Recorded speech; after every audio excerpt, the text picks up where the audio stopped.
Coming up on Explore the Door, we are headed into the second longest known natural cave in Wisconsin.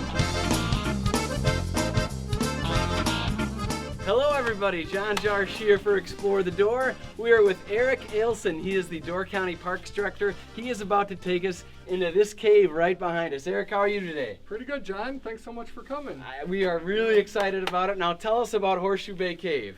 Well, Horseshoe Bay Cave is the second longest cave in the state of Wisconsin, the second longest natural cave. There's some mines and kind of man-made areas that are much larger, but it's very much a natural wild cave, as we call it, which means it hasn't been dug out or any modifications made as far as staircases or boardwalks or lighting or anything like that. You're in for a treat to actually go into a natural cave that hasn't been modified at all. Yeah, very exciting. And the reason why we're here is to showcase what people can see on your public tours. Talk to us a little bit about the frequency of those in any given year and kind of what people might be able to see while they're on one of these. Sure, yeah, we've just started those in the last couple of years. We're trying to get that program off of the ground and allow opportunities for people to come in and see the cave with their own eyes and experience what it's like to be in complete darkness underground. The cave is pretty much constant temperature year-round, about 50 degrees. So okay. It's going to feel very nice in there. Definitely more humidity than outside. It's a lot of moisture year-round in the cave. Yeah. Huh. Well, this is great. Well, I'm excited to get back in here and check this place out. So let's get to it. After you. All right, let's go into Horseshoe Bay Cave. In we go. We're in.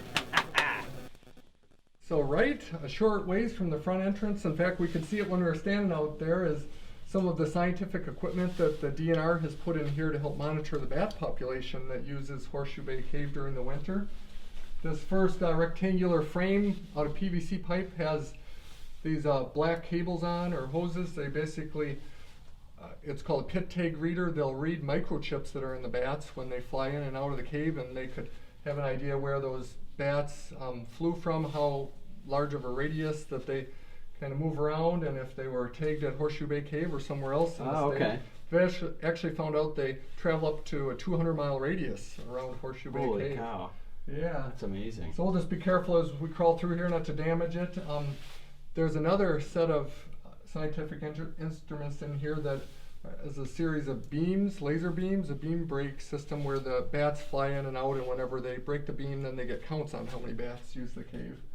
And both of these, the laser beams and the pit tag reader, are powered by the solar panel outside the entrance of the cave. So there's battery packs off on the left side there. Yeah, and I mean, how many bats have they lasered? I'm not sure the exact numbers over multiple winters, but they've counted between the laser counts and also hand counting when they come in and physically count the bats on the walls of the cave, up to 1,400 bats using Horseshoe Bay Cave during the winter. So yeah, well over 1,000, almost 1,500. Wow. Yeah. And do we have any of our furry friends in here today, you think? There shouldn't be. I'm not going to rule it out. Typically in the summer, like when we're going in August now, they're out in the trees roosting outside, eating all the insects during the summer and storing up their energy reserves before they hibernate during the winter. Okay. So not many in here in the summer. They come in here in the... Yeah, typically in early fall, September, October, and then they hibernate through May. Okay. So then they're outside during the summer and the warmer months outside of the cave. Yeah. Having fun yet? So Eric, here we are. It looks like the first big room here that you can stand up in. Exactly, yeah. This is called the Cloakroom. Basically the first room in the cave, as you mentioned. I think it was just named because of a room in a home where you hang your coats or cloaks up. And very tall dome. Not sure if the camera could capture all the way to the top, but it's a good 40 to 50 feet up to the peak of the room here, up to the dome. Showing my light up on there. Yeah. One of the first things people notice when they come into this room is just how the walls of the room kind of sparkle and glow. Yeah. Really neat that it's so close to the front entrance. And so if this is a cloakroom, and we're how far off from the entrance here? Approximately 75 feet in from the entrance. Okay. How far back do you guys know this cave goes? Yeah, they've mapped and kind of surveyed back about 3,000 feet into the Niagara Escarpment, so it's remarkable how far back it goes. So 75 feet for the cloakroom. That is true. It is a cloakroom. You're not even in the house yet, really. So we're just in the very top corner by the entrance through the cloakroom, just in that blue area there. The first 370 feet are basically one level. If you think of kind of a old riverbed coming through the Niagara Escarpment, through the rock, going out into the bluff where we entered into the cave, so it's all one level, and a lot of sediment, sandy deposits were filled from the water running out over the years. Then it goes up at the wall room about 15 feet, and then it gets to more of a bedrock bottom to the cave, so it's quite a different experience too. Instead of crawling in the sand and the mud, you're pretty much bare, exposed rock that water has washed off, a lot of gravel and rocks and pebbles and things. And from that point on, there's a lot of standing water throughout the rest of the cave, so you do need different gear than what we're set up with today here. Actually, wetsuits going back in there to keep your body temperature okay, not get hypothermia. Yeah. It's pretty much year-round 50-degree temperature in the cave, and the water even gets colder at different points of the year. Sure. Is this a cave where if it rains, you will see some water coming into it? Yes, a couple falls ago in September of 2015, I actually got some pictures of water running out of the front entrance of the cave. So yep, there's definitely an active, basically a piping or channel right to the groundwater in Door County. That's basically what caves are. We're kind of going into the plumbing system of Door County. Yeah, yeah. And the public tours that you guys do, how far back do you guys usually go? And is this the typical attire that people wear? Yeah, we can't take people back too far with all the standing water and how cold it is, so we don't bring them in with wetsuits, but we could usually get them back about 200 feet into the cave before there's a lot of standing water and we have to turn around. Yeah. So they get a good feel for what it looks like to go through several rooms like we're standing in now. Sure. And see some smaller formations and different features of the cave. And I mean, is this, you guys provide these? What else can people wear? Yep. Do they need to? Yeah, we just help people to wear kind of some older clothes you don't mind getting a little muddy or dirty in. Just jeans, maybe a long sleeve shirt to protect your arms from getting scraped. We do provide these disposable coveralls just to help keep your clothes clean and also protect the cave with the white nose syndrome that is affecting the bat population here. So it helps kind of sanitize things and not spread that from cave to cave, since it is showing up in Door County and also in Horseshoe Bay Cave now. Sure. Yeah, and of course helmets and lights are the most important thing we provide. We also have gloves, knee pads and elbow pads. The first public tours we started doing that was probably the biggest request, is to get some knee pads, because there is a lot of stooping and crawling in between the rooms where you could stand up in like we're at now. Basically all these rooms are pretty much a crack that goes to the surface. So over time the room is kind of built from water dissolving down to the main portion of the cave, which is actually, like I said, a underground river channel. Sure. So it's kind of an intersection wherever there's rooms like this, they're shaped like this, cracks to the surface down to the main channel of the cave. If you have a chance to do a cave tour here, you guys, you have to do it. Just saying.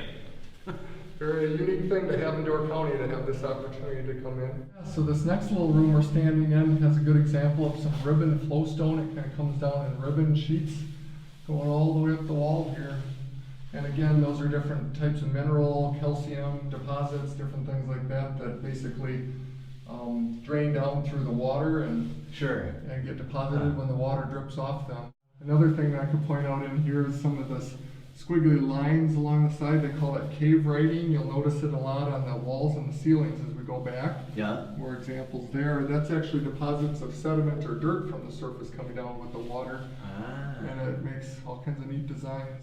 Most of the cave is just like we've crawled through. Primarily, most of the 3,000 feet are maybe 3 or 4 feet wide, 2-3 feet tall. So it's tight area, basically just a tube that we're crawling through. Yeah. And then at all the intersections, there's rooms like this.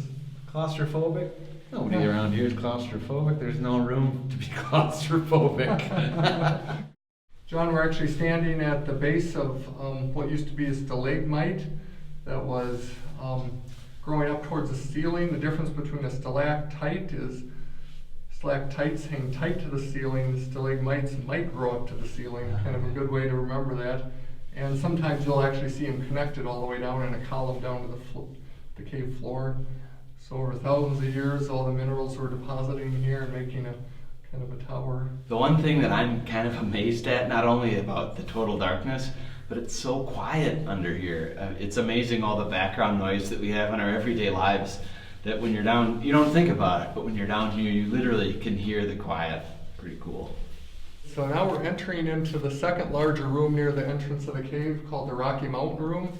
You'll notice a lot of the big rocks and boulders kind of on the bottom of the cave floor that you crawl over. It's a real long, narrow room.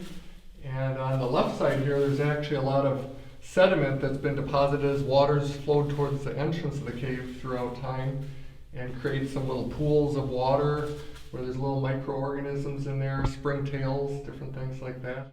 We like to do in the Rocky Mountain Room here is we back about 200 feet into the cave and we have everybody shut their lights off, so it's really fun with the kids to do that. If we take in some of the school groups and we shut all the lights off, they get to chance to experience complete total darkness. And a lot of people, especially the kids, will say, oh yeah, I've been in the pitch dark, like if it's at night, if they're in their bedroom or go in a closet and shut the door, but still it's amazing how much light still is around you if your eyes adjust to it. Sure. In the cave, completely different story. There's no extra sources of light in here. So we'll have the kids kind of put their hand up by their face and I tell them, well, go ahead and move your hand close to your face and see how close you can get until you see. And of course they could never see their hands or their fingers, and some of them go a little too far and they have a big wet, muddy handprint on their face when they come out of the cave, but definitely a fun thing to do. And you had mentioned earlier, John, besides how dark it is, just how much there isn't a lot of extra noise or anything. It's just so quiet, and a lot of times we'll sit for a minute or two in the dark and they think it's 10 minutes or 15 minutes because you're just sitting there in complete dark and there's no other sounds. Once in a while you hear a little bit of a water drop into a puddle, something like that. The Rocky Mountain Room, we made it back about 200 feet, right? We did. Nice. Yeah, unfortunately we'll have to kind of abbreviate our tour today at this point because past here there's a lot of standing water and we're not really wearing wetsuits or anything to make it a little bit more comfortable going further back into the cave. Is this room about as far back as the public tours come? Yes, the last couple of years we've had to turn around right past this room. We usually bring them up around a big bend and have to do a single file line and do a U-turn just so they can see where the standing water is. Sure. You guys have already experienced some of that walking through the Rocky Mountain Room since we've had so much moisture this year. We went through a few little puddles there. Yeah, but nothing too bad. You're certainly going to get a little dirty, a little muddy, but part of the experience. Part of the experience, absolutely. We made it. Well, Eric, thank you so very much for that absolutely incredible tour of the cave. Talk to us a little bit about the public tours that you guys do offer. Sure. Thank you so much for coming today. Always a pleasure to take people into the cave. Yeah, we're trying to offer more tours periodically throughout the summer and into the fall. So just check the County Parks website or call or email the office. We'll let you know when tours are scheduled, and it's definitely a good opportunity for people to get into the cave. Obviously it's normally gated, so anybody from the public is welcome to come up and look at the entrance of the cave, but you need to kind of make a reservation ahead of time to actually take a tour into the cave. On one of your guided tours. Eric, thank you very much. This has been great. So for Explore the Door, I'm your host John Jarsh, and until next time, I hope you can get out here to explore the door.